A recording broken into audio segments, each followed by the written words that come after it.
বহু কাউমি আলেম আছেন আমার পক্ষে, আমাকে সমর্থন দিচ্ছে। তাহলে কাউমিয়ান বলেই আমি তাদের বিরোধিতা করব না। একটা গোষ্ঠী এরা কেআইবিতে যে কথাটা বলেছে যে হিজবুত তৌহিদ নাকি জামাতের সৃষ্টি করেছে, এরা অজ্ঞ জাহেল, এরা মূর্খের মতো কথা বলে। অন্য জায়গায় যায় বলবে কি ইয়াহুদিরা বানিয়েছে, অন্য জায়গায় যায় বলবো কি খ্রিস্টানরা বানিয়েছে। মানে এক এক জায়গায় এক এক কথা বলে। জামাত হিজবুত তৌহিদকে সৃষ্টি করেনি, হিজবুত তৌহিদকে সৃষ্টি করেছেন আল্লাহ। তো আমরা কিন্তু পুরা কওমি মাদ্রাসার লক্ষ লক্ষ আলেম ওলামা, আমি কিন্তু সবাইকে ঢালাও ভাবে দায়ী করি না। এটা কিন্তু আমি আমার সব বক্তব্যে বলেছি। বহু কাউমি আলেম আছেন আমার পক্ষে, আমাকে সমর্থন দিচ্ছে। তাহলে কাউমিয়ান বলেই আমি তাদেরকে বিরোধিতা করব না। একটা গোষ্ঠী, একটা বিশেষ গোষ্ঠী, এরা পলিটিক্স করে, এদের নানান ধরনের স্বার্থ আছে।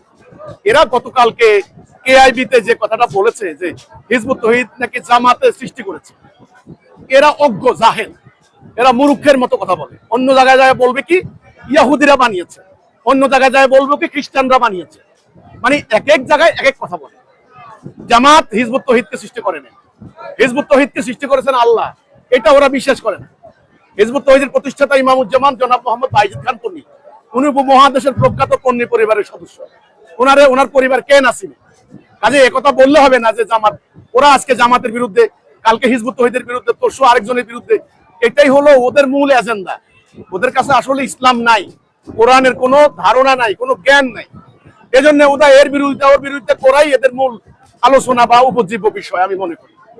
এটা মিথ্যা কথা, এটা অনুমান নির্ভর কথা। হিজবুত তৌহিদকে জামাত না, আল্লাহ রাব্বুল আলামিন স্বয়ং হিজবুত তৌহিদকে সৃষ্টি করেছেন এই ধর্ম ব্যবসায়ীদের বিনাশ করার জন্য।